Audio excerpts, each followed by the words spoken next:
I'd like to call to order the Middletown City Council meeting for Tuesday, August 1st, 2023. We can start with a moment of meditation followed by the Pledge of Allegiance.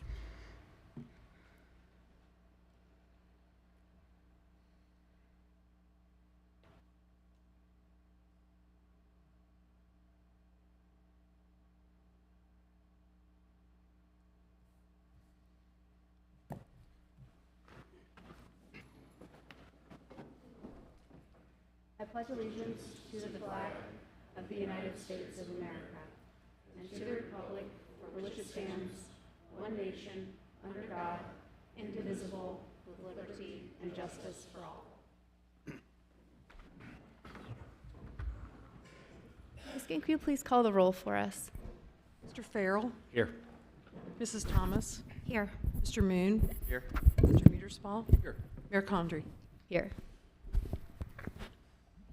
This evening, let's see, we will be starting with citizen comments. We have 4 citizen comments, so we have 4 minutes available for each citizen. If you can come up and state your name and address for the record, and we'd love to hear from you. We'll start with Richard Herr, followed by Bob Nolan, and we've got Dave Pierce and Stephen Zulak.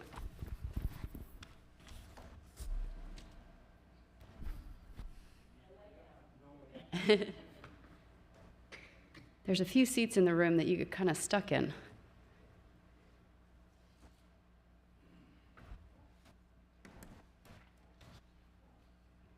Good evening. My name is Richard Herr, and I live at 1319 First Avenue.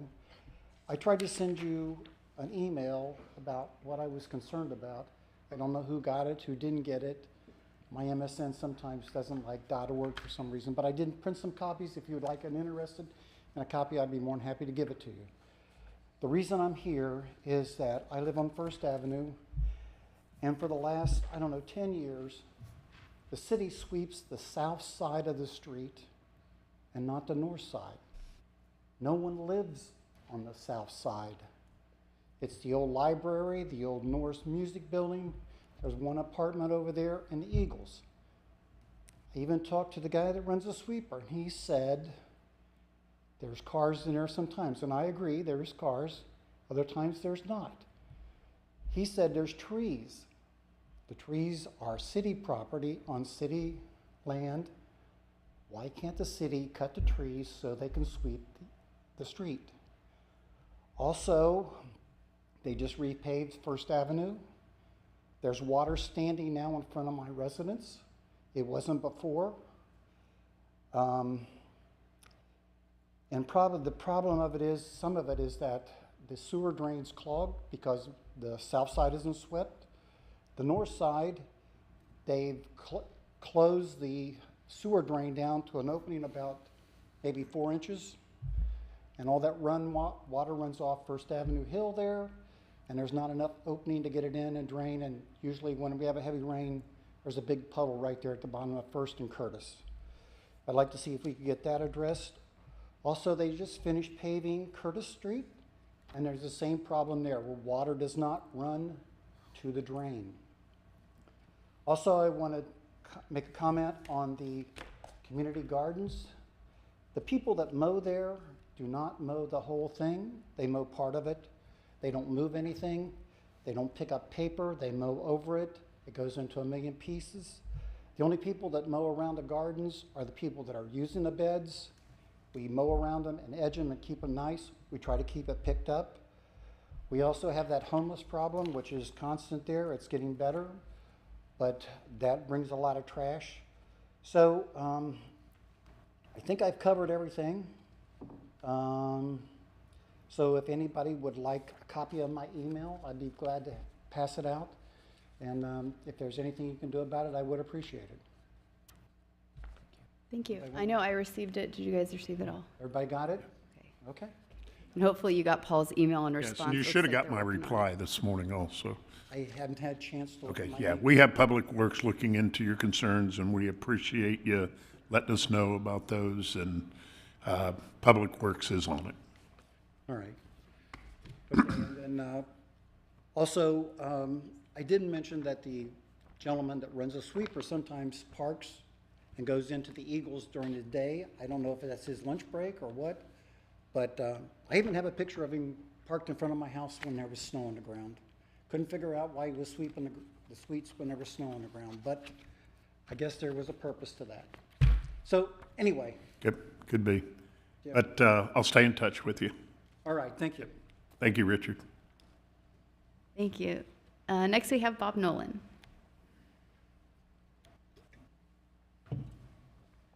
Bob Nolan, 2515 El Camino Drive. Oh, well, it don't matter. Forgot my bifocal, so I can't read whatever's on that sheet of paper. So here goes. I rise tonight in opposition to legislative item 1 and 2. Now, I want you to understand it's not because I don't want us to have any fun in Middletown. It's not because I'm opposed to there being an ice rink or anything out here. I rise in opposition because I don't think the city needs to be in the business of owning an ice rink. If the downtown businesses want it, let them fund it. Let them figure out how to make that happen and go from there. Secondly, I didn't come down here when all the rest of the folks came down for the comments on the pride parades that occurred. And I don't have a dog in that hunt either way. But I do want to say that, and Rodney, you made a bunch of comments that week about it. And while we are not allowed to just deny access to the public square to any given group or people or individual or whatever, that's why it's called the public square. We are, though, allowed to dictate what can and cannot happen in the public square. We regulate every kind of business in this town. I mean, hey, they wanted to open a methadone clinic, and we sure shut that down as fast as we wanted to.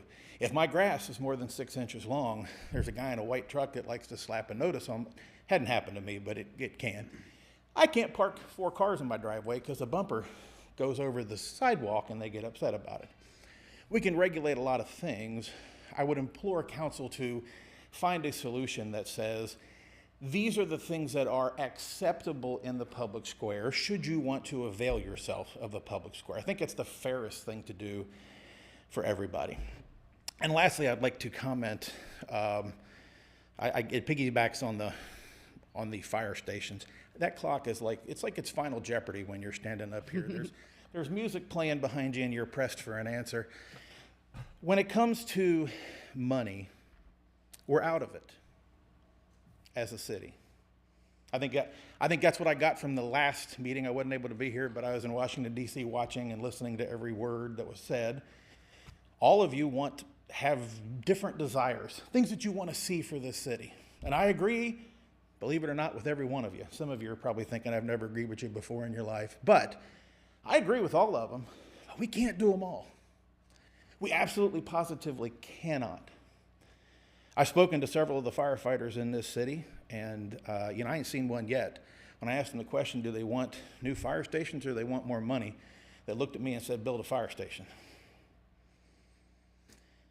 We got to make some choices. We got to make some hard choices. When I max out my Visa card, I don't put it back in my wallet. I shred it. The reason I do that is to prevent me from, when I do pay that thing off, from running it back up once again. This city has a bad habit, and it's not necessarily the fault of the 5 of you, but if you go back and you read through history, what do? We borrow and spend, and we borrow and spend, and as soon as we pay off one thing, we want to take that money and put it back onto something else and borrow it once again. It is time to stop that. It is time to put our foot down and say it's time to stop financing and financing and financing so we can have the best. We already have one of the highest tax rates, income tax rates in the city and the area. Our water rates are already tied for second highest in the entire county. The citizens of this city pay and pay and pay, and it's time to stop those things so that we can make some of those things come back down from their ridiculous levels at this point and make Middletown financially viable again as a city. Thank you all very much. Thank you. Next, we have Dave Pierce. Good evening, Mayor and Council. Dave Pierce, 607 Terra Oaks Drive here in Middletown. Well, a couple weekends ago, Mother Nature blessed us with great weather and the crowd responded. The Ohio Challenge had an overwhelming success. We set a 2-day attendance record of 23,000 people, which represented a 34% increase over last year and a 54% increase over 2 years ago. On Saturday alone, we had 15,500, which established a record, and then Friday at 7,500 people. It's the most people we've ever had on a Friday. And the economic impact of the event is estimated to be $1.1 million using a model that was provided to me by the Butler County Visitors Bureau. So significant economic impact to the region. Now, I'm really grateful for the way the Middletown community came together to support this event.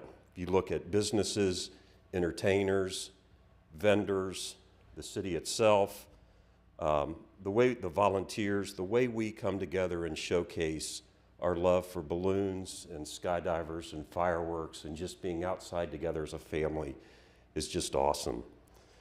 I'd like to take a second to recognize and express my gratitude to a few individuals and organizations. First of all, to the City Parks and Street Department for their long history of assisting us in setting up the park, to Troy with the IT group for his efforts to realize the vision and potential of the Wi-Fi system and the data to enable us to market the event to outsiders. He helped create a great user experience and ensure that the Wi-Fi was working properly. And while we did have some hiccups with the system, I've already met with Troy, and I know he's talking with Alta Fiber about getting those issues resolved. Hats off to Joe Dybel at the airport. I really appreciate her immersing herself in the event, attending our monthly meetings, planning committee meetings, and really getting to know us and helping us run the event. Because without the airport, this event would not be possible. It's critical to it. So I really appreciate her partnership. The Butler County Regional Transit Authority, they safely transported 10,000 people to and from the airport parking safely. So really appreciate those drivers' effort to do that. And then to you and city leadership for investing in the Wi-Fi system to enhance the event and the user experience and overall lending your support to the event. And I really appreciate the 200+ volunteers who have a passion and interest in seeing Middletown thrive and be successful, and to the business community that helps us create a world-class event that people want to return to every year. And to the balloonists, skydivers, and other entertainers who committed to enhancing the spectator experiencing and creating an environment that's just unbelievable. And we're humbled and grateful for the crowd turnout, of course, and the community support, which reveals the Ohio Challenge is alive and well. I'm gonna give you a quick couple stats. There were 3,300 vehicles that came through the Weedigan Drive gate and parked. There were 3,200 vehicles that parked outside of Smith Park in the Wilbraham Drive or Wilbraham neighborhood and outside in front there in the Titus entrance. We had 840 people enjoy a tethered ride, 400 people enjoyed a helicopter ride, and our Facebook reached a peak of 73,000, which is really strong for a local event. Smith Park is a gem and a showcase asset. It's amazing to me how resilient the park is. On Sunday morning when I left after picking up trash, you could never tell there were 23,000 people there. The park sets up perfectly for large events, and we need to continue to invest in our parks because they are economic development drivers and bring people to this community. And I estimate, and I'll have the numbers shortly, that over 45% of the people that attended came from outside of Middletown. So thanks for your support. Thank you, Dave, for all your hard work. Next, we have Stephen Zulak. I hope I said that right.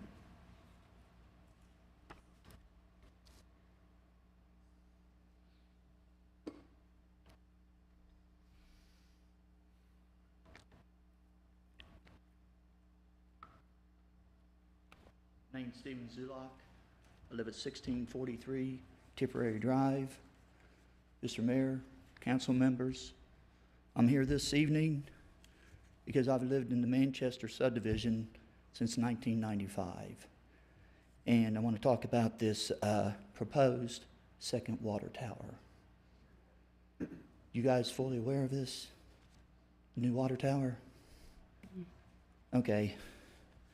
Well, first of all, we're totally against having a 2 million gallon water tower in front of the 1 million. You're almost in this lady's backyard. This is Keith. That's why she took up the petition? Okay. Now, would you want that in your backyard? When she moved there, she was never told a second tower was going in. I moved there in 1995, and that acreage was for a city park and the water tower. We all knew that it was there, okay? Well, 28 years later, and my family's grown up, and they never did get to enjoy any of that park. And if you take a trip over there and take a look at it, it's a shambles. You can't even walk on the nature trails. If you had someone with disabilities, like I had my wife, you couldn't take her back there in a wheelchair. So nothing's ever been done. The 10 acres was given to the city of Middletown to put a nice park in and maintain it. And look at it today.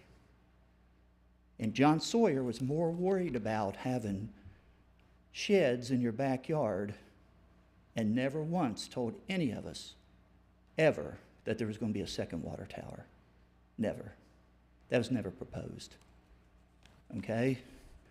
So we asked last week at the community center where Nikita Lancaster was there, and we told her how we felt about it and everything.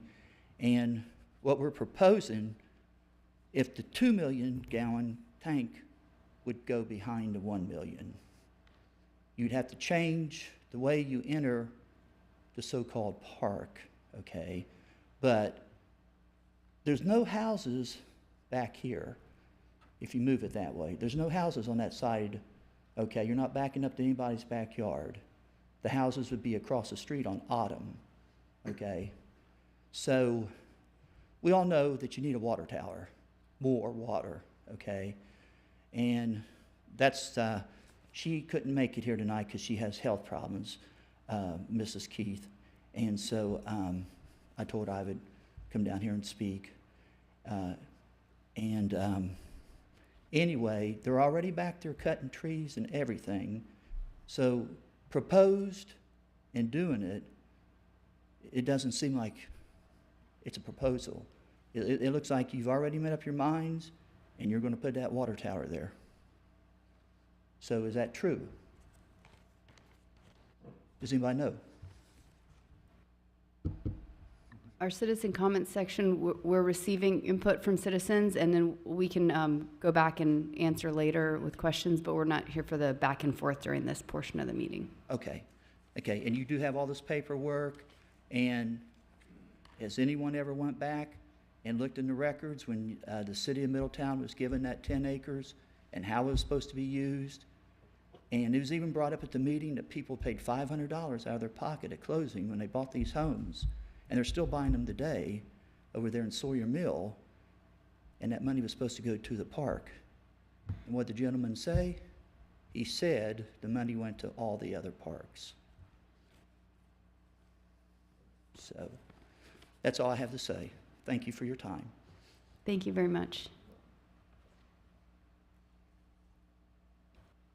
Okay, that brings us to council comments this evening. Start with Mr. Muterspaw. Thank you, Mayor. Thanks for everybody for coming up and speaking on that. And, you know, it was kind of interesting. Mr. Nolan, I appreciate you coming up and talking. We've had spirited conversations, and I can't disagree with anything you said. It's just sometimes in the city, we look at things, and, you know, we've talked is, you know, we want the best for our city, and sometimes it's kind of hard to prioritize correctly, you know, public safety and all this. But so I understand where you're coming from, and nothing you said is incorrect. It's just sometimes it's how things are. So I get it, you know. I just want to say thank you to the fire department. Chief Snively, to speak to you, is unfortunately I've had family members that have seizures, and at 2 a.m. last week I got a phone call to my daughter's house, and there was a seizure there, and your firemen were there, your medics were there quick, they were fast with the police department, they were very professional, and they're top notch, top of the line. And unfortunately, I have a grandson who has the same issues with seizures, and they came a month before to the same thing, and they're just awesome. So hats off to your firemen. They're phenomenal. I appreciate that. National Night Out is tonight at Smith Park. Please go when this is over. If you can, go support Chief Burke and his crew. They do a fantastic job, It's one of the biggest events in the city every year. It's packed out, everything's free, so that's a good thing for people. They give out all kinds of trinkets, there's vendors there and everything, so I'm surprised to see the chief here, actually. I thought he'd be over there in the water tank or something, get dunked. Okay, so it's a great time. Last thing is the Ohio Balloon Challenge. Thank you, Mr. Pierce. I was there sitting at the city booth for a while, and it's phenomenal. It's gotten bigger and bigger every year. And what you guys do for Middletown and bring people in is just great. I think I told you I had friends from Lebanon, Westchester, and Mason that came down for it. It just raved about it. So thank you so much for bringing that and keeping that in Middletown, really. Appreciate it. That's all I have, Mayor. Thank you. Mr. Moon. Yes, thank you. I'll just start with Mr. Zulok's question. Nothing officially has been decided. We haven't voted on any legislation. We haven't authorized the contract, I don't believe. We've had one presentation from Public Works, which was resulted in the community forum that it sounds like you or your neighbors attended, and that's as far as we have gotten on a council level at this point. If I'm missing anything, please correct me. And then, as Rodney was saying, Dave, I did hear lots of great comments from folks from throughout the region. Some had been here for the Ohio Challenge before, and some had not, and they had a great experience. So thanks to the volunteers. Thank you. Ms. Thomas. Mrs. Thomas. Thank you, Mayor. I would just like to, again, tell Dave Pierce what a great job you do, and your volunteers and your whole crew, and thank you for coming up here and thanking the city staff for all the things that they do, and just for all the contributions you make to the city of Middletown. Thank you very much. And to also address Mr. Zulok's comments, I know that there was one thing not addressed, the $500 park impact fee. So as our representative to the park board, I'll clarify that. All new construction, unless granted a waiver by the City Planning Commission, pays a park impact fee. And what that does is it offsets the impact of new construction and new families and new homes on our existing park system. So that money gets reinvested back into the park system that exists in the city. Sometimes a park impact waiver is granted to a project, but they have to meet certain requirements of providing a park inside of their neighborhood. I think this has happened with neighborhoods like the Renaissance, where they have actual family parks inside of the neighborhood. I believe that the park that we're talking about, the Armbruster, is a nature preserve. So I'm not sure, maybe staff could clarify if there was any kind of trees being cut down or something like that over there. They may have just been clearing those paths, but as a nature preserve, it operates a little bit differently than a traditional park in that sense. I hope that provides a little bit of extra clarification for you, but that's all I have for tonight. Thank you so much. And get out to National Night Out. It should be a fun night. Thanks. Thank you. Mr. Farrell. Thanks, Mayor. So Dave, why can't we do it on Sundays?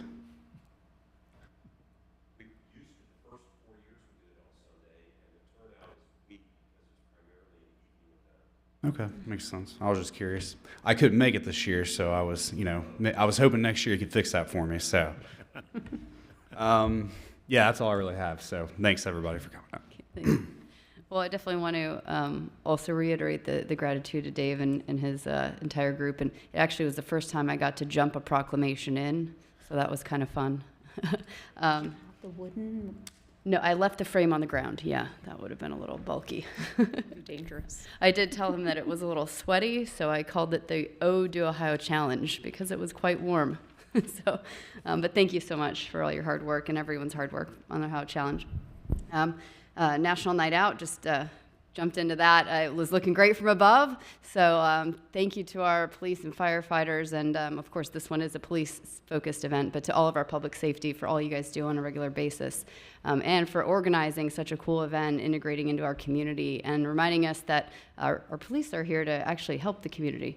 They're not the enemy, they're here to help us. So, and on that vein, I want to also address, there were some Facebook comments about the last meeting, and an absolute incorrect interpretation of my silence to Mr. Muterspaugh's suggestions about more police officers. Silence does not mean I'm in opposition by any means. And I want to make sure the citizens are clear. I've been very supportive of police. I'm back here adding 1 + 1 and making sure it equals 2. And so I am here to listen, especially in a new business item where we have had no prior information given to us. So silence by no means I'm not supportive. So that's really a comment to the citizens more than anything, because there was some information put out that's not true. So wanted to clarify that. I also wanted to put out that I understand on the community center project that these schools are actually $1 million short on the preschool. I don't know if everyone's aware of that, but that is information I recently received, so I would like to delve into that a little bit more, because if that is true, we need to kind of relook at things. So maybe that's something staff could clarify with the schools, but I received that comment from a school board member themselves. Wow. I just am asking, can we clarify that? And then I guess my other question was Mr. Zulak's comment. Has staff looked into possibly moving the water tower as they suggested? I don't know the specifics of that, but if that's... We're continuing to look at the options on it. Okay. And we'll be bringing something to council. Do you know when? Yeah, it's probably going to be several weeks Okay. before we make a final decision. I'm sure there's engineering aspects that are obviously taken into account on that. It's not just moving It's some not like Legos it's going to around. happen tomorrow, no. Yeah. Okay. I just thought I'd mention that. Thought it was... And then your first question on the community center, can Yeah. you repeat that? Yes. So from what I understand, the budget for the preschool is $1 million short as well, not just the gym portion. So I don't know. Maybe that is false Yeah, information. That's probably in the ballpark for just that area. Honestly, thought it was more, so. Well, the entire Preschool? project is more. Well, the gym I know is for sure, but I was Yeah. thinking just the preschool / main building section of it was more shorter than Well, that. it's probably more likely somewhere between 2 and 4 million, correct?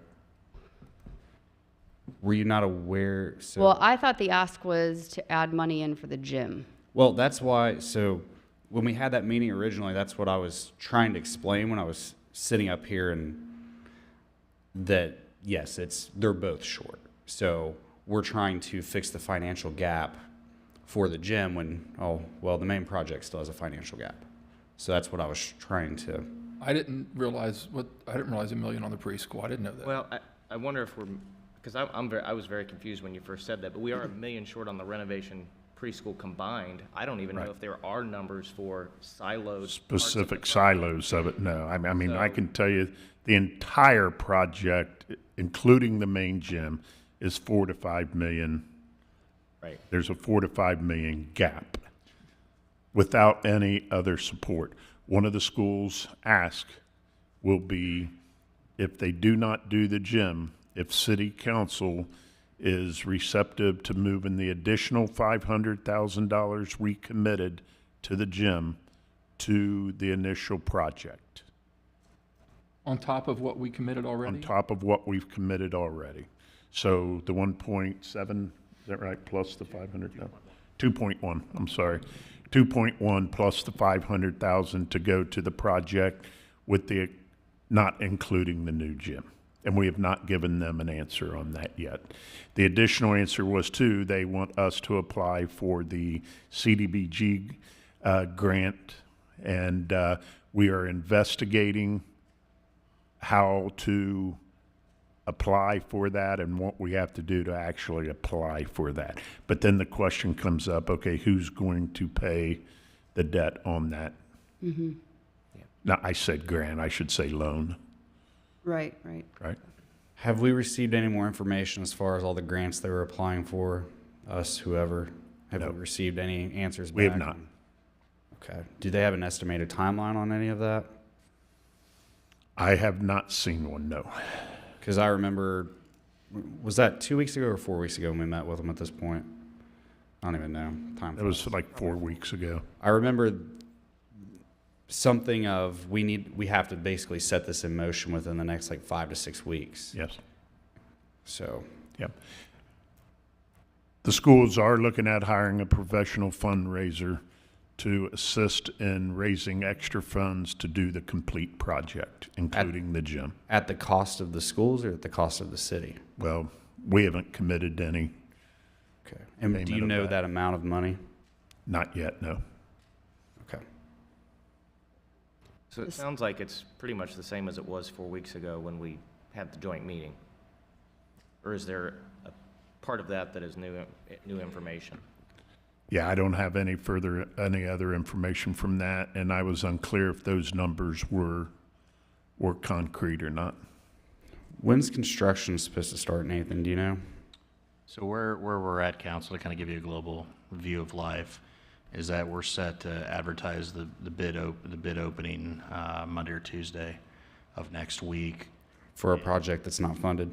That is correct. Now, that sounds a little counterintuitive. On the one hand, that's a concern. On the other hand, by the end of the month, we'll have a known number to allow this body to make any type of make the decisions as to what you think's best for everyone involved, as well as for the school district. As the city manager alluded to, we're probably looking at tentatively somewhere probably a $1.5 million-ish gap is what we are estimating right now. We don't know until those numbers are known through the bid. The successful bidder is required to hold their price for up to 60 days. So that gives council and the school district time to hash out any final decisions. But that's really where we're at here. I think as the city manager said, there's a question or a request from the school district leadership as to whether or not you would entertain still committing that extra $500,000 above the 2.1 that you had originally committed, knowing that the gym is probably not part of the project right now. And then the other question is whether you're amenable to being a conduit issuer of debt through through Housing and Urban Development's program. And then the question is, who services that debt over the next 20 years, which can be easily wrapped into the lease agreement the city would have with the school district if that was your decision, is to just say, hey, the city will be the conduit, but the school district would be expected to pay that debt annually.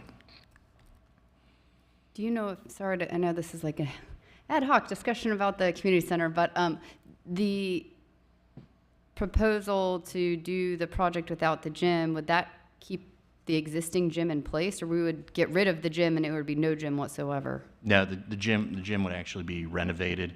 The issue with the existing gym, as you know, Mayor, is that it's just not regulation size. It's a little diminutive in dimension.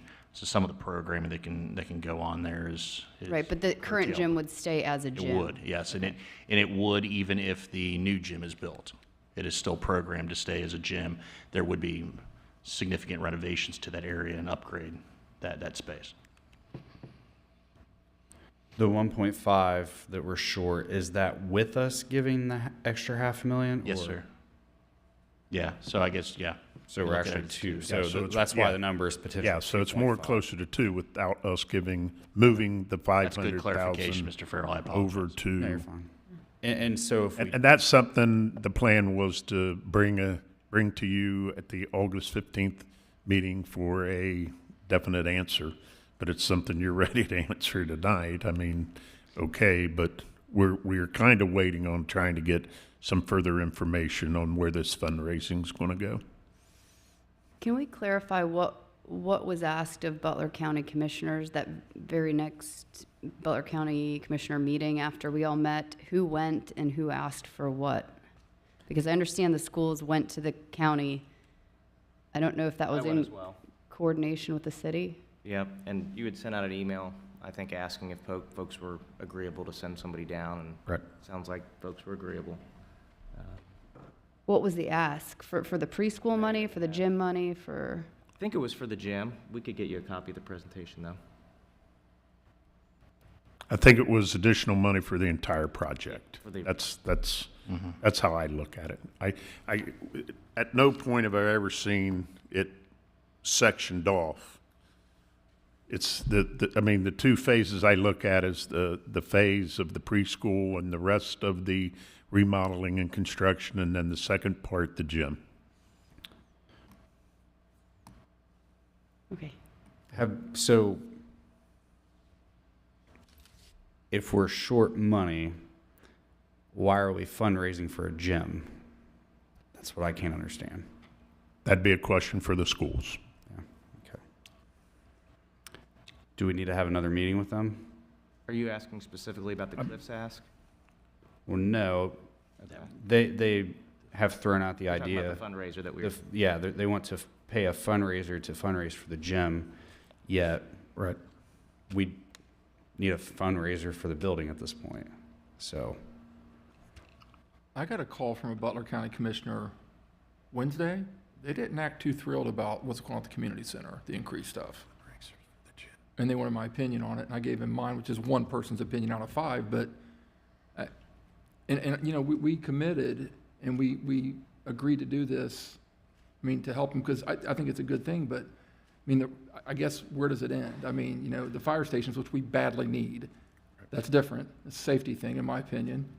But when we keep, every time we get something, it's like, oh, it's another million, it's another 500,000. It's not, how many police and fire can we hire with that, or IT people, or public works people, or, I mean, good grief. Sorry, I'm just venting, but it's just more money. And I'm a gym guy, but, you know, we just built a bunch of new schools with big gyms. Wadey Miller is best gym in southwestern Ohio, and I just don't understand why we need more money for a gym. Am I wrong? Am I off base? I agree. I realize we gave 500,000 to the, I mean, I guess if we want to have a discussion now, we gave an extra 500,000 for the gym, but if the citizens don't get the gym, that's $500,000 to put down towards fire stations. And in the future, with the way property taxes are going up, we're not going to be able to continue to just put levies on these ballots. People can't afford that. It's just impossible, right? So we have to balance out at some point wants versus needs. And that's what this discussion feels like at this point, to be honest with you, in my opinion. So that's where I'm at. Yeah, I agree. I mean, the levies are absolutely nothing to celebrate or be proud of as a member of council. It disgusts me that we've ever had to do that.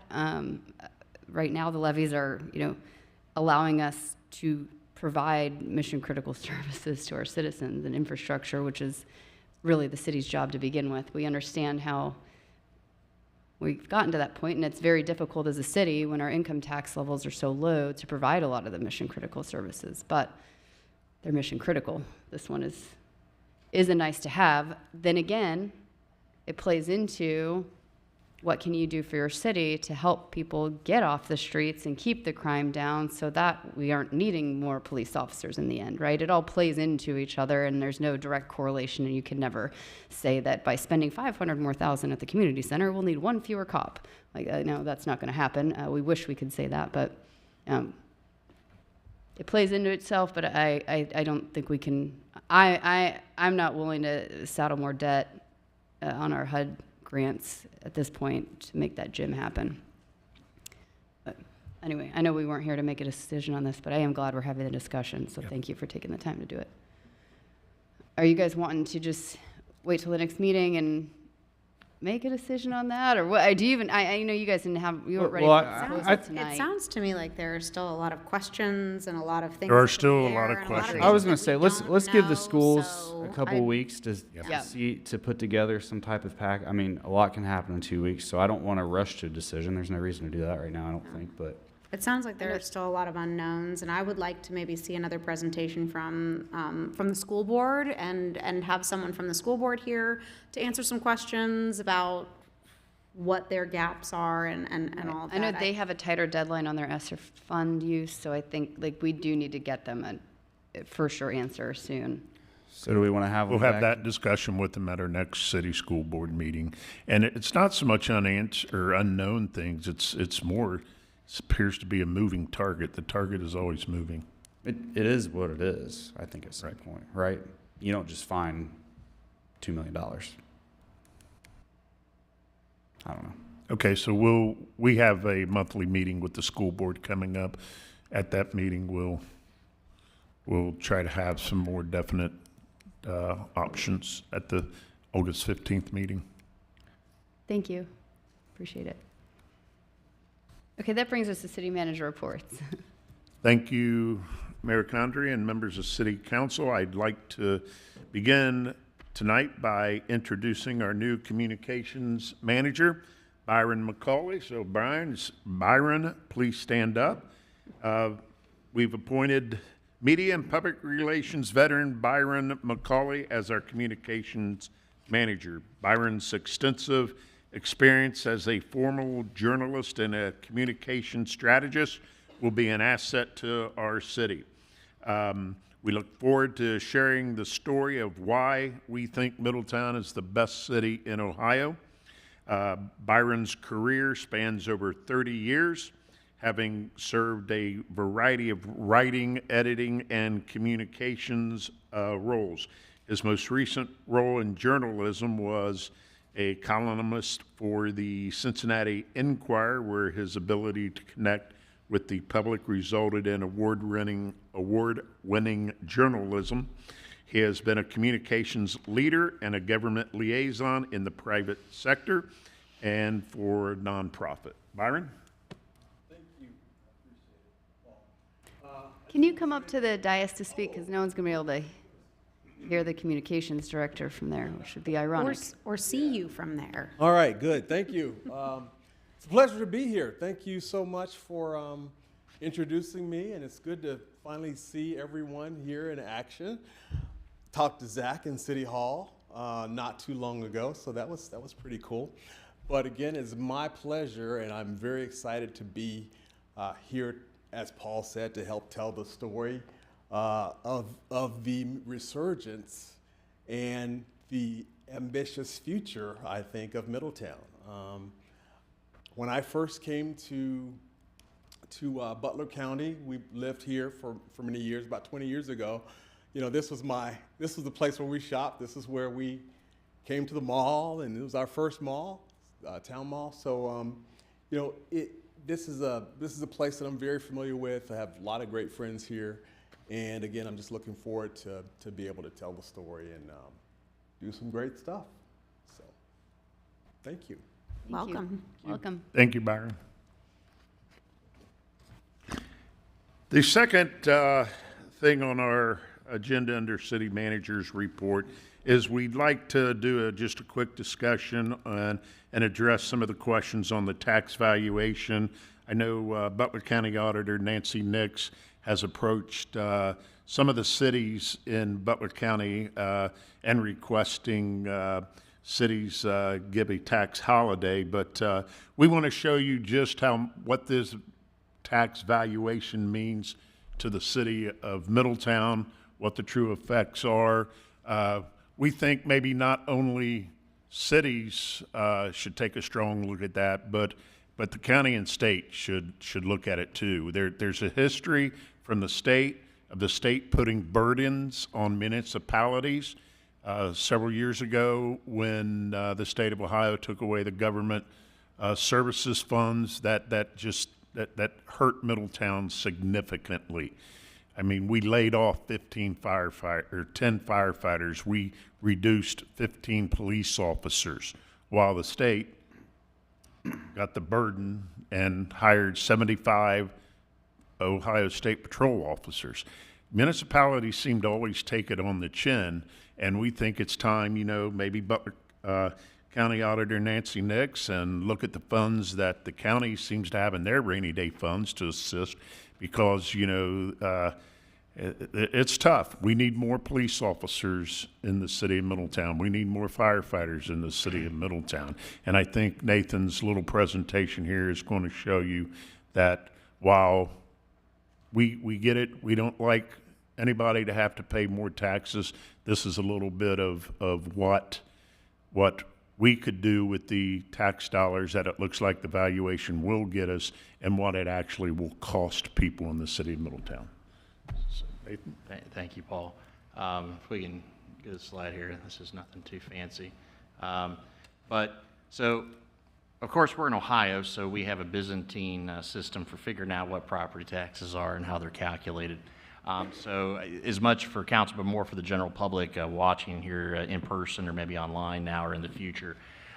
There's a couple factors that go into property taxation. There's a difference between your appraised value and your assessed value. So your appraised value is what Mr. Farrell or Mr. Meterspa live and die with every day in their professions, and that is what does a bank think it's worth? What does a homeowner or a potential home buyer or seller think it's worth? What's it appraised at? That is not the value at which the property tax millage is assessed at. It's actually, as I just said, the assessed valuation, which is 35 cents on the dollar, 35% of what the county auditor says the appraised value is. To complicate things further, we have both inside millage and then outside millage or voted millage. So the inside millage is we're really aware of is that up to 10 mills of property tax can be assessed and established by the various overlapping taxing jurisdictions, whether it's the city, the township, the county, whoever, up to 10 mills. Once you hit that 10 mill threshold, then additional millage needs to be voted on by the electorate. And we see that countless times over in various townships or cities or whatnot, to where they may have already hit the 10 mil limit, and they have to do a new levy for new firehouses or a new police station or for road construction or the like. And so what we're being told, at least we haven't seen anything official, we read about it in the paper, is that we're looking at an approximate across the board. If we take all properties in the Butler County portion of the city, we're looking at an overall average of about a 40% increase citywide, which is scary when you first think about it. You're looking at it as a property owner. I live in a different county. I'm looking at a similar number where I live. But we have to realize that this isn't like income tax percent. This isn't a percentage-based system. Just because something goes up in 40% in value doesn't mean that your taxes are going to be raised by 40%. It's not like sales tax. So if we go to the next slide. So when your property appraisal goes up and the assessed valuation goes up, for voted millage, there is no change. There's the reduction factor. You've probably seen that maybe on your tax bill, that when a municipality, a township, a school, or the like, when they have voted millage, in general, there are a few exceptions, but especially in the school end, that you're not necessarily voting on a particular millage rate forever. It's a snapshot in time. You're actually voting on a particular annual amount of taxes to generate. And as things appreciate over time, the effective rate goes down. So think about this. If you have two houses in your subdivision and we pass a levy just on that subdivision and we want to raise $100, well, the first year, both of those homeowners are going to pay $50 a piece. But then Ms. Thomas builds her house next door. Now there's 3 houses in that subdivision. Now everyone's paying $33 a piece, and so on and so forth as more development occurs or more valuation increases occur. Now, inside millage is a different beast. It does go up and down with your appraised valuation across the entire city, across the entire county, whatever your tax duplicate is. And that is kind of the, like I said, kind of the mismatch of property taxation system we have in this state.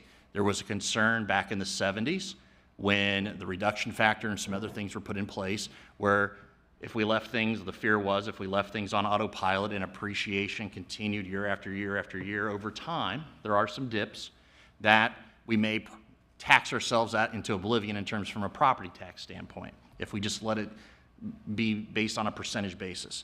So there was the inside millage that was safeguarded from that, but then the outside millage, the voted millage, was capped at those dollars amounts. But in this case, if we take a house that pre-COVID in our community was appraised at $150,000, which at that time was probably a mid-range single-family dwelling here in town pre-COVID, maybe on the lower end, maybe on the higher end, but what it is. Under the new valuations, if it's witnessed the full 40% increase, you would have an appraised value of $210,000. Our inside millage that goes to the city. So the city, out of the 10 mil aggregate of millage, the city's portion is 4.15 mils. Your house previously, you would have paid $217 for that inside millage. The new appraisal would have caused that to go up to $305. So that's an $87 and change difference, or a little more than $7.25 a month. Now, we can all have feelings on, and that's elected officials like yourselves and those of the county and state and everywhere in between can have feelings on that. But when you're looking at this, I think in the request is being made by others in the region, I think it's important to kind of weigh the impacts for the individual and also the impacts for the community as a whole. So if we go to the next slide. We've looked at this in the finance department. Conservatively, we believe that the result of this 40% across the board, not across the board, but in aggregate, I should say, could generate an additional $1.1 million in general fund revenues next year. What can those revenues pay for? Well, we're talking to probably close to 10 new police officers, plus their equipment and everything else. We're talking more than enough to pay for debt service on the fire station gap. There are many other things. And so foregoing those new revenues just delays those investments or makes those investments more difficult. You all know that. We all know that. And so it's one of these things that a small increase, and not to be dismissive of an increase in taxation. Me personally, I don't want to pay them either. But it's kind of the price of a civilized society. But a small increase pulled together makes for meaningful investment possibilities. And so I think that's what you're looking at having to weigh here with these types of requests, is to see, okay, what's the marginal cost and benefit for these challenging decisions that you're faced with. And our point here is to show you this is how this will affect Middletown. And we get County Auditor Nancy Nix wanting to look at municipalities to give the tax holiday, but I think we really need to look at the rainy day funds of the county itself and the state and say, hey, we need help. Yeah, I mean, think for a litmus test, so we look at our general fund carryover, and this isn't to single any entity out, but at the end of June, just based on their dashboard, the county, Butler County is carrying $98 million carryover in the general fund balance. That equates to about 86% of their entire general fund budget annually. So that would equate to, like, okay, if Armageddon occurred, what would that mean? That means for about 10 months, the county could survive off its carryover balance, its reserve balance, and not collect any property tax, no sales tax, no auditor treasurer fees, just nothing that goes to the general fund. So, and I think that's also important to look at, is all the communities in Butler County with this request are all in different spots too financially in terms of liquidity, reserves, planned expenditures, and investments and needs. So one thing, just so everyone's aware, this is just the city's portion. That is correct. That's So all. That's all the 'cause city can deal with. Yeah. That might potentially get confused. So we're at Yes. 4.15 mils, correct? That is correct, sir. And what is the overall millage? It's in the 50s, am I wrong about that? It's. I just looked at it today, Mr. Farrell. I believe it's like 59-ish, but then that's without the reduction factor. It's a little less than I think with the reduction factor, but you're talking the same zip code, yes. So I guess a part of it, in my mind, is because being real estate or whatever, city council, I get asked this. The city only keeps roughly what, 4% or like 6% of the property tax intake. Yeah. So it's called a nickel on the dollar. Yeah. Right. So obviously the $7 real numbers, right? A month for the average house. But Absolutely. So people are aware your property taxes are not raising $7 a month. They're raising on average. I mean, we're looking at probably $80, $90 a month if I had to guess. If I'm doing the math in my head. Under that scenario, you're probably looking at an extra. If you just take the 10 mils, there's a little bit of nuance with the 20 mil cap with the school districts, but if you just looked at the inside 10 mils, yeah, you're looking at a little more than double that number a month. So if you want to call it $20 a month, yeah, that's probably safe. Overall? Yeah. Okay. Under that scenario, they're a $150,000 house going to 210. Okay. Yeah. So I also want to just point out, we're talking about revenue coming from property owners. Property owners, property owners, property owners. And we're talking about funding new police officers with that. I mean, my guess is the calls for service to our police department are coming from renters, a higher percentage than property owners. I'm not saying we can't pay for that, but as a property owner, it starts to just feel like we're just getting slammed with all the bills. And I know council's working hard at making sure that we're not bringing a bunch more rentals into the city, but I just raise that because I read that, as a property owner and just kind of just get frustrated because we're talking about spending more of my money right away. Like, right away, spend it again.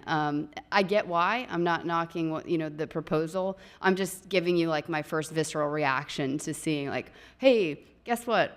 We've got all this extra money coming in now from property owners, and let's, put it back in the pocket. And I'm not knocking again any proposal. It's just I'm certain that all the property owners kind of feel that. It's just it would be nice if we could get money from elsewhere, or increase our property ownership, owner occupied, right? So that we've actually got more people who are living here and own. So for most people don't realize this, but so there are certain tax breaks you get owning your own home, property tax wise. I'm not advocating for like rentals, right? That's not what I'm doing right here. But if you own an investment property, you don't get those certain tax breaks. So you actually do get taxed a little bit higher rate on a property tax if you own an investment property versus home ownership rate, because you are correct. Statistically, rentals do bring in more public service calls, but there is a little bit of is it fair? Probably not, but there is a little bit of alleviation in that for that reason, just educational wise for everyone. Okay. Nathan, just a clarification on the 1.1 million. Again, because we're seeing most of this in the media, right? Yes, sir. Everything I've seen is agriculture and residential focused. Is this 1.1 everything, commercial, industrial, residential, the minimal agriculture we would have? We haven't gotten a firm number yet on the commercial component of that. What we see preliminarily is that commercial valuation increase is going to be less than the higher residential, but we just don't know exactly what that would be. So your number here is just residential. It's That's not. Mostly. What we did is we just took the valuation and we actually just did 40%. Okay. The 40% was actually got you around 1.2. We rounded down because of two factors, not knowing what the exact commercial was going to be. Plus, you have a certain delinquency rate, and there's a certain amount of properties that end up going into foreclosure, bankruptcy, or some any given year, both commercial and residential. So this is everything. that we feel that As best you could. that's a conservative estimate. Okay. I also want to just clarify that what can these new revenues pay for is just an equation, right? Oh, yes. Right, The right. 1.1 Exactly. is also equal to 10 officers. We're not saying that we need to No. take this 1.1 and immediately spend it on, Right, right. debt Exactly. service for fire stations or et cetera. Exactly. It's just an example. Yeah, I right? mean- So not a proposal. Yeah, it was just an to give you a example. lay example of just, okay, Okay. what's $1 million do, Okay, yeah. Just want to clarify. Yeah, it could fill the debt service on the full $9 million gap and then some. It actually is more than what the debt service need would be. But the point of this presentation is to say that we want to spend the money right away. I think No. it's to That's the say that proposal, city right? of Middletown No, has a no. lot Our of point things is to that- say, mean, before we we need to spend jump money on. the Butler County Auditor's bandwagon and say, yes, we should forego this, there's other things. Who's getting the rest of the money? The So schools. it's not that we'd be foregoing. I thought the proposal was that we just don't. Give run tax to- holidays. Okay, Right? okay. Yeah, give a That- tax so holiday. I'm trying to understand what the presentation is about right now. So your presentation is to say that you are proposing to city council that we do not give a tax holiday, but that we keep the money so that we can spend it as a city. Is that? What we're presenting to you is essentially not to jump immediately on that bandwagon and to think it out.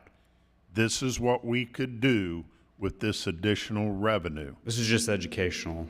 Essentially, yes. Okay, I'm just trying to get the Yes. bottom line of what the presentation is I think there asking. have been a lot of questions from the citizens about what exactly does it mean and what exactly does it equate to and how does it affect the city and how does it affect our budget. I'm gonna So I save this find on my to be- phone, yeah. I find this to be very helpful, certainly for the citizens, to understand the impact. We could have put anything up there. We could have put 9 firemen, 6 public works, or 10 public works. Yeah, I understand that. I just wanted to get back at what Yeah. at the end of the day, what staff is recommending based on this information, that's all. Yeah, but what you started off with, Paul, about the county and the state, I mean, let's be honest, their war chest dwarfs ours.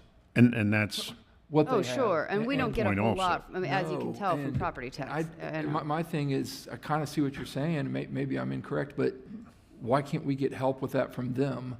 As opposed right. to us If draining someone's going to ours? give a tax holiday, our point is state, State has Well, more money. county, than- schools. That was my point, is we keep such a small percentage of that. I'm not saying we need to keep it all, but we keep such a small percentage versus everybody else. I mean, how many mills goes to the library? How many mills goes to the schools? All these different places. We're a peon on what we actually keep versus everybody else. Yeah.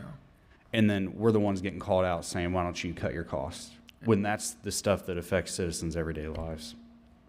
I think this is helpful because I've been wondering, well, how much, I mean, what is Right. this in real dollars? You know, if we did that, what would we be giving up? So this, But to Zach's point earlier, it is slightly misleading. It's to your more than homeowner. that, right? Right, I mean, Yeah. Right. We do not want to say that if my house here in Middletown was 150. You go back a prior to slide. and now it's appraised at 210, then my overall new tax obligation is $87 for the year. So, one more That's question. just the 4.5 mills that go to the So city. if there's 50-something mills total, and we're at 4.15, how does it only raise the overall payment $20 a month when our 4 mills raises at $7? Well, you have to keep into consideration that the majority of that 50-some whatever mills, whatever it is majority of that's voted. Okay. So those are operating levies, a county MRDD board levy, library levy, those are all voted for the most part. So they're not getting any more percentage Yeah. higher than they already So were? think of it this way, if the city had both its inside millage and then we had, for whatever reason, a 5 mil fire operating levy that was voted on 10 years ago, the appraisal increase wouldn't touch that fire levy. It would hit the inside millage, but that's voted operating dollars. It just would, the interesting thing is that, if that was voted 10 years ago it's bringing in basically the same dollar amount every year, nothing adjusted for inflation or anything. Okay. That's why you see with school districts, a lot of times with townships, they go back for replacement levies every so often. Right. So this is also going to vary based on what school district you live in, even Oh. inside of the city limits. We get hit the I've heard that highest. as part of a conversation, because our people out in the Renaissance are still in Middletown, but they are in different school districts. Yeah, in the Warren County reappraisal is hitting around the same time. That's a significantly lower across the board. Now, it may be different for different property owners up and down, but Because we're across split. the board, it's a lower number, and they're in a different school district with different levels of voted millage as well. Because we both have Lebanon and Franklin schools over in that area. Can you get us a copy of all the different things in the millage makeup? Yeah, actually, there's just 2 websites. You can look at them at both the Butler County and the Warren County Treasurer's site. They have the I knew you were getting ready to say that because tax sheet, but it's actually there. But we can forward both of them to you too, easy. Yeah, I think being able to see that and would help. Yes.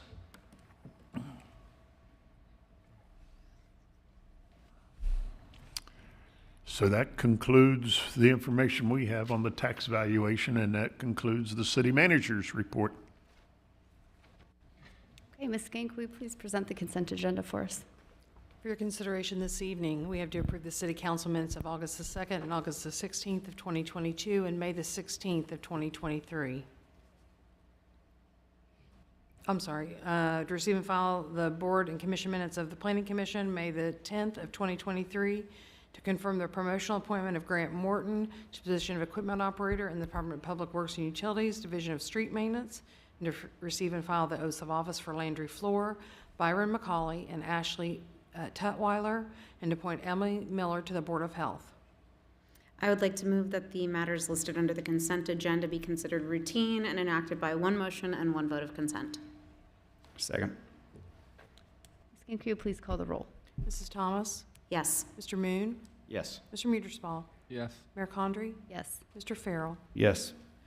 On the motion agenda, we have to accept an access easement from Butler County Metropolitan Housing Authority across .3377 acres at 1820 South Main Street, providing access to the police shooting range. So moved for adoption. Second? Any comments or questions? Ms. Gang, could you please call the roll? Mr. Moon? Yes. Mr. Muederspaw? Yes. Mayor Condrey? Yes. Ms. Thomas? Yes. Mr. Farrell? Yes. Item B, to accept a storm sewer easement from the Butler County Metropolitan Housing Authority across 1820 South Main Street for a relocated 10-inch storm sewer and releasing, 10-foot storm sewer and releasing the original easement recorded in miscellaneous book 31, page 423, as amended and redefined in miscellaneous book 46, page 529 of the Recorder's Records of Butler County, Ohio. So moved for adoption. Second? Comments or questions? Ms. Gang, could you please call the roll? Mr. Muederspaw? Yes. Mayor Condrey? Yes. Mr. Farrell? Yes. Mrs. Thomas? Yes. Mr. Moon? Yes. And item C, to approve a dissent decree with Cedar Brook Acres LLC regarding 1221 First Avenue and 30 South Clinton Street. So moved for adoption. Second. Comments or questions? Ms. Gang, could you please call the roll? Mayor Condrey? Yes. Mr. Farrell? Yes. Mrs. Thomas? Yes. Mr. Moon? Yes. Mr. Muederspaw? Yes. Okay, Mr. Yoder, ready for legislation. Thank you. You've got 4 items on the agenda tonight, on the legislative agenda, that is, the first 2 of which are proposed for passage as first reading emergencies. So before we get started, I just request a motion to waive the charter provisions pertaining to second readings and emergencies, specifically for ordinances number O-2023-58 and 59. I would move that ordinance number O-2023-58 and ordinance number O-2023-59 be considered emergency measures, read one time, and to have the 30 days for enactment waived. Second? Ms. Gang, could you please call the roll? Mr. Farrell? Yes. Ms. Thomas? Yes. Mr. Moon? Yes. Mr. Muederspaw? Yes. Mayor Condrey? Yes. Thank you. First item is ordinance number O-2023-58, an ordinance establishing a procedure for and authorizing the purchase of an ice rink and related equipment from Everything Ice, Inc., and declaring an emergency. So moved for adoption. Second? Mr. Lawley. Council, before you hear, and then these first 2 pieces of legislation, number 1 is to request the funding of the ice rink for holiday hoopla at a cost of $246,202 out of the ARPA funds. We are continuing discussions with the ice rink is in terms of the buyback program. They initially offered 50% the first year's 20%, 25% the second year. We will be going into further negotiations with them after we determine if we're going to buy the rink at all. We felt we just weren't going to spend any more staff time and law department time, but they are open to moving on those buyback numbers. Was this the same buyback that was previously presented to council? I think there was No, not our buyback numbers. We had a much larger buyback, 75%, 50%. Ours went out, I believe it was 4 years or 5 years. Ours went out 4 or 5 years. I don't have that in front of me. But this is what they countered. The 50% the first year, 25% the second year is what they initially gave us a couple weeks ago. And basically we felt, okay, here it is, we're taking this to council. The second piece of legislation is what determines us doing an agreement with Whoopla for 4 years in the operating of it. And could you tell me about off-season storage? I know we spoke about this. That will be up to Whoopla.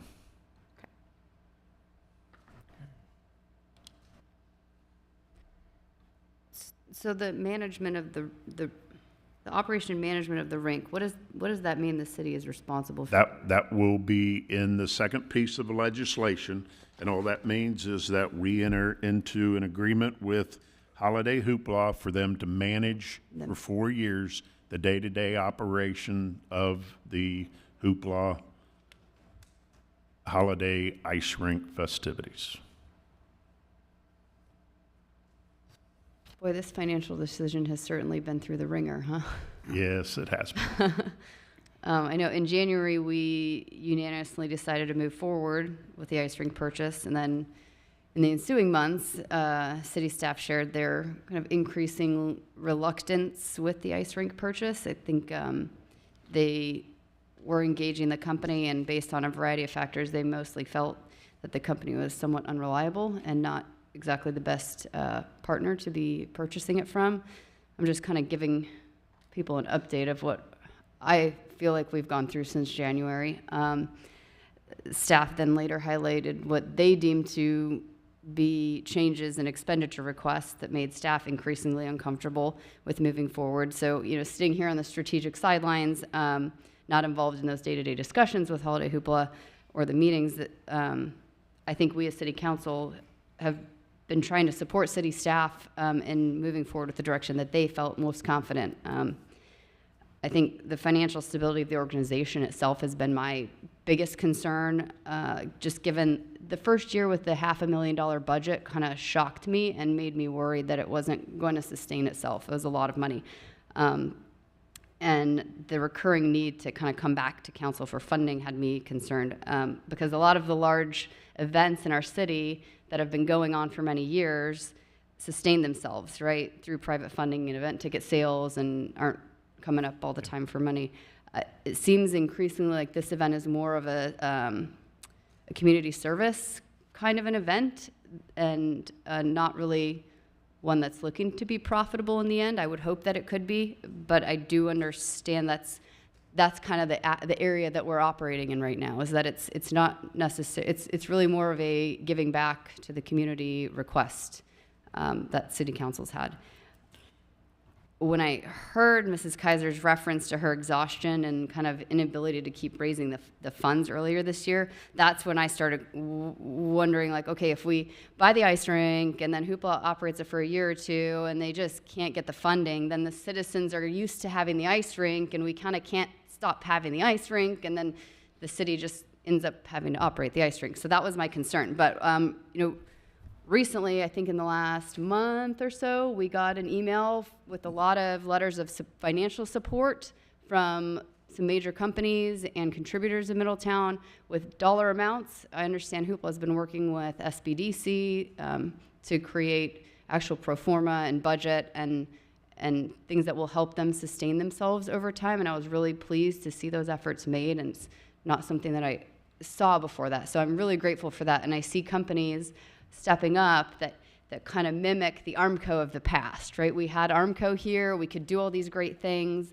and we lost that to an extent. And so I like to see that coming back in different ways, and I see this as representing the resurgence of giving back to our community and coming together to do something great.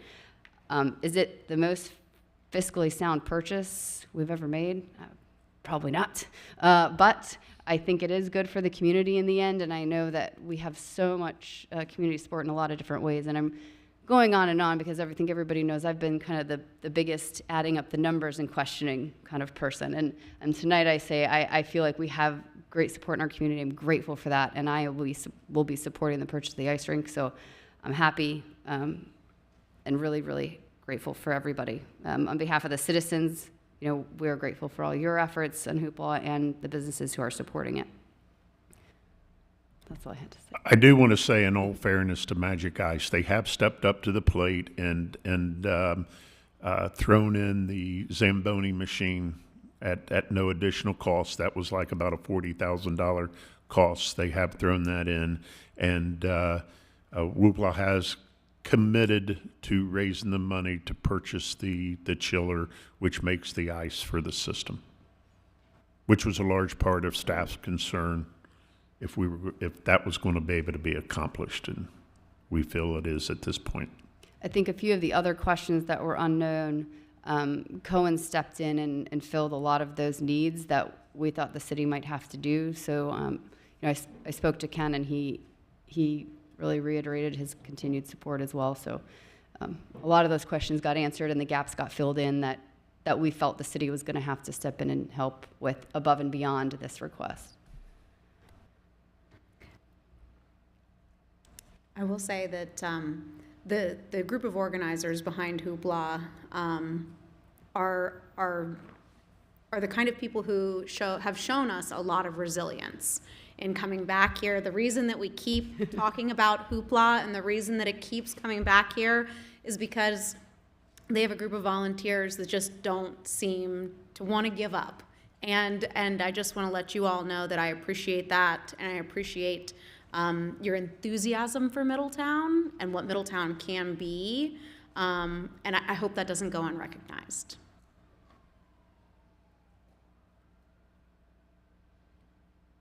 Any other comments or questions? Just real quick, Mayor. I'm a big supporter of it, and I have friends and family that go to it and love it. I just want to make sure, and the people that are running it, like the mayor and Monica said, was, they've done a great job, and they're very relatable to everything, and they've worked so hard. But I just want to make sure that that whatever we fund, because we did commit to this, and I would hate for us to go back on our commitment from what we said earlier in the year. And I don't want to be that council that says, yeah, we'll do it, and then doesn't do something. But I just want to make sure that this is it. For example, like, we don't come back the following year and need something, and the following year need something. And just with anything, whether it's Hoopla, the Sorg, or whatever, it's important that this is it. Because I think it's a fantastic event, and I can tell you Light Up Middletown started the same way this did. Small, and then got big, and then they were self-sufficient after time. And people forget when Light Up Middletown started, there was like 10 displays, and the city funded most of that and gave money. And so look at it now. Now it's massive. So I just want to make sure that we build that way and it becomes self-sufficient on its own. I guess that's all I have. The only thing I'll say is, being the younger guy up here on council, I hear everybody's stories about what Middletown was and all the fun things they had to do when they were younger and why they decided to stay. And I look around at where all my friends live, and half the people I grew up with, they don't live here anymore because they didn't have those great memories growing up. It just, every year there was less and less and less to do.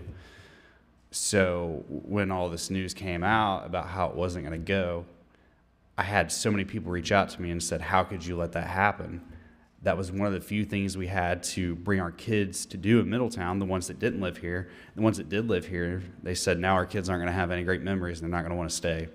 So I don't just see this as a commitment for a year or two. I see this as a lifelong commitment for the blood of Middletown and what Middletown was, what it is today, and where it's going to go. So I don't think it's just an investment of a couple $100,000. I think it's an investment in people's hearts. So that's all I'll say. I think on the flip side, the downtown businesses, the thing that really sold it for me was telling us how packed they were during that. And that's huge for business owners in Middletown who've invested their time and money. They're packed during those events. That's when they get a lot of business. So we're putting people in their restaurants, and I think that's important. I really do. Just to be clear, this ice rink doesn't last a lifetime, though, does it? It's 10 years. What's the lifespan? Just so we can budget, because it's coming to Mr. Meterspaw's point. Thank you. Lifespan of the rink. Recall the lifespan of it. It's a 50-year volunteer sign-up thing, all right? So I figured. I don't want to say, I thought I heard. I the number thought I 10 remembered years. 10. I remember 10 years. We might want to earmark that. Okay. Anything else? Okay, we have a motion and a second, correct? Okay, Ms. Gank, could you please call the roll? Mrs. Thomas? Yes. Mr. Moon? Yes. Mr. Meterspaw? Yes. Mayor Condrey? Yes. Mr. Farrell? Yes. Thank you. Second item is ordinance number O-2023-59, an ordinance authorizing a contract with Holiday Hoopla, Inc. for the operation and management of an ice rink and declaring an emergency. So move for adoption. Second. I mean, do we really think they're the ones to operate? I'm just kidding, of course. Wouldn't that be something if we said yes to the first and then Did you have anything you wanted to No add, Mr. Lawley? comments. Okay. Anyone else on council? We'll put Paul on the skating rink or on the skates. Well, yeah, we'll have it fall directly under the city manager. One more job responsibility. I thought the legislation was going to say you had to pronounce hoopla correctly. My staff they said, you got to stop saying whoopla. I said, okay. I'm not going to vote for it unless we get Nathan and Paul on skates out there this winter. That's deal. Wow. Sounds like a good stipulation. I can't do ice skates, roller skate, skiing, nothing. I think they As have a those football helpers, player. like, We're in the for middle of a kids. There's something you BWC can hold renewal on to. process right now. There we go. Like a Okay. skateboard. Ms. Gang, would you like to call the roll for this one? Mr. Moon, Yes. Mr. Mueller-Stahl, Yes. Mayor Condrey, Yes. Mrs. Thomas, Yes. Mr. Farrell. Yes. Third item is ordinance number O 2023-60, an ordinance enacting and adopting the 2023 supplement S-15 to the codified ordinances of the city of Middletown, Ohio. It's a first reading. Mr. Lawley. I don't have anything to add other than what's in your staff report, just as to codify the ordinances.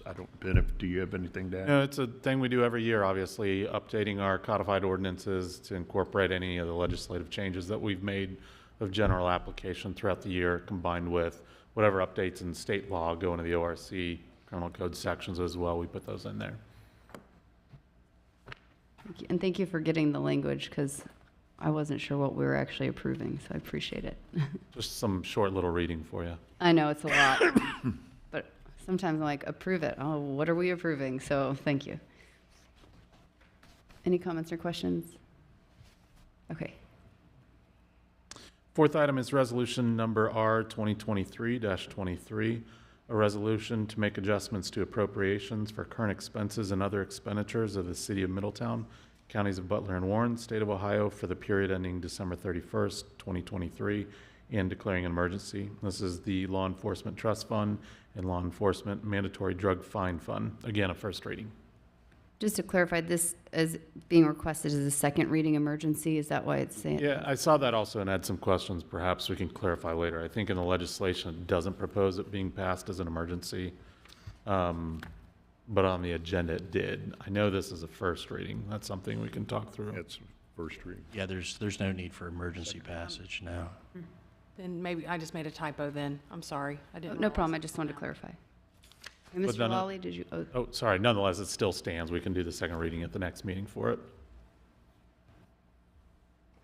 okay. Mr. Lawley, did you want to speak The to only this? thing to add is our law enforcement officers have worked a tremendous amount of overtime to keep the streets safe and staffed this year, and this is to take the funds from these two accounts and put them in to cover that overtime budget. Any comments or questions from council? Okay, that brings us to new business. Does anyone have any new business items this evening? Mayor, I have one thing. I see if it's appropriate. I see Sergeant Nelson here. Mr. Lawley, is it appropriate to give us an update on Central Connections, since it's such a hot topic? For us to give an update, Yes. my only concern about that is it's a criminal investigation that's going on, Thank you. and I don't think we should elaborate on it any further. I'm glad you said that, because we're getting asked questions, and we keep saying there's a police Okay, investigation we yeah. can't discuss, so. Is it, it's still open and operating? Is that, I know this, the city is not, has anything to do with it, but I see the sign updating and, okay, we don't need to, I don't know. Yeah, I don't know. I guess they're still open. I see cars there. I see cars parked there. I see activity there. They're still doing rides for people, correct? What? Like picking up the elderly and dropping them off? No, I don't think so. Are limited, they lost the contract with Council on Aging, right now they're only doing private pay or people who have, Molina and Passport, which is only about 60 people. I know the city did work with the Council on Aging to try to help make sure that the meal. Yeah, we helped is them find a happening. secure location for their congregate feeding.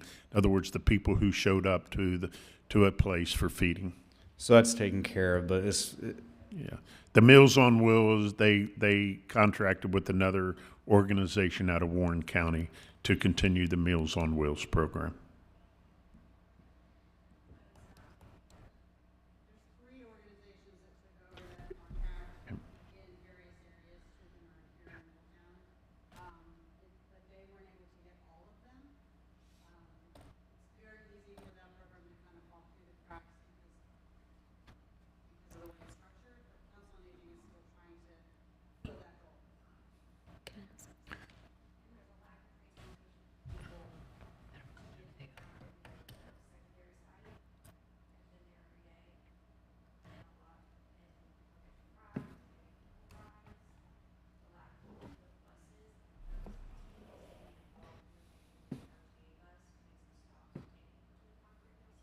How about this? I'd like to propose that if you guys have suggestions that how the city can, close the gap on things or can help, if you can email council and the city manager. I know it's not our role and it's not something like, but maybe we can help get people in touch with, the resources that might be out there. No promises, but, of course, as a community, we want to try to help.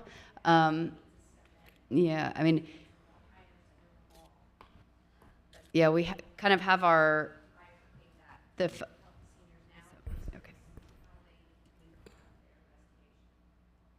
Yeah. With what the mayor just said,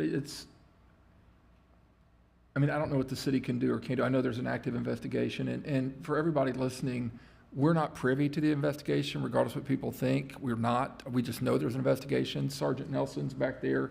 So if anybody has any questions, I guess you go to Sergeant Nelson for that. But is there anything the city can do? I know it's a private entity now. Yeah, if and I think the mayor's suggestion, please email me or call me if there's anything that we could do, like we did for the Council on Aging, to get them into a direction of making sure that senior citizens and others are served. There are other options, and maybe we can help deliver or get those services taken care of. It's awful for them. Yeah, it is, absolutely. Yeah, I didn't even realize the whole ride thing until earlier. I want to help, I just don't know how unless I'm told. I'm getting most of my information from Mr. Stacy back there because we're trying to stay out of it without staying out of it, that's the hard part. Yeah, I agree. Maybe email the mayor or whoever, or city manager or something. We got to do something, though. I mean, we'll throw money at everything, but our seniors are, they depend on us. If you get on the city's website, my email address is on there. Email me or call the city manager's office directly, and I'll respond to you very quickly.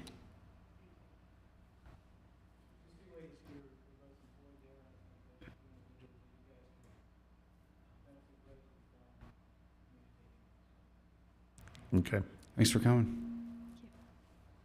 Any other new business items before we wrap up? Okay, then we will adjourn until our next meeting, which would be August 15th at 5:30 p.m. here in Council Chambers. Until then, blue skies over Middletown.